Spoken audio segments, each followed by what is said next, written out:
Sorry lang po kung maingay. Mag-subscribe lang muna po kayo. Bibigyan ko po kayo ng pangpaputi ng sabon at toothbrush pangpaputi. Yun lang po. Bye-bye! Hala guys, wait lang. May may sumilip po doon. Nakita niyo po ba? Bibilugin ko lang po Sina pala, napagalitan ako sa nanay. Asan na yung batang na yun? Kanina pa ako antay na antay. Puntahan ko na nga lang doon. Gusto ko na. Asan na kaya yung bata? Nandito na ako sa labas. Wala pa. Ano ba yan? Wala pa akong mahakain ako. Nandito na ako sa bahay namin. Sanit yung pagalitan ni mama. Magda sa akin niya. Ikaw ko sa labas kung nagdun na. Hay, saan ko na nga? Ikaw, kanina pa ako nag-aantay.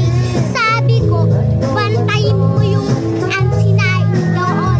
Sunog na, maliligkat ka na sa akin.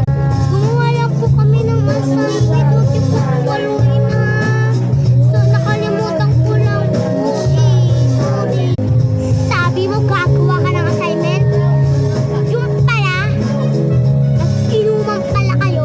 Sinasunod yung sinain doon. Dumapa ka dito. Dapa, bili! Kasama na! Ito na po yung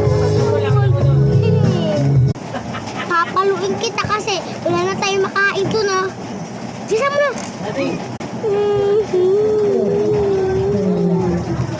Halika na dito! Ang tigas ng ulo mo Tama na muna! Nakulit ka Ano tama na? Tama na kulay. Ikaw maulit mo ba yan? Ha? Oo po. Wala ulitin na. Maglinis ka ng bahay doon, ha? Hindi mo ba? Opo. Tumayo ka na doon. Okay, yan. Kahit magsumbong ka. Okay lang isusumbong kita sa mama mo para mapayo kasi ayaw mo maniwala may singkulong doon. Lagot ka. Ang pagkikumays ka na doon. Kahit masumbong ka pa kaya ka magsumbong ka.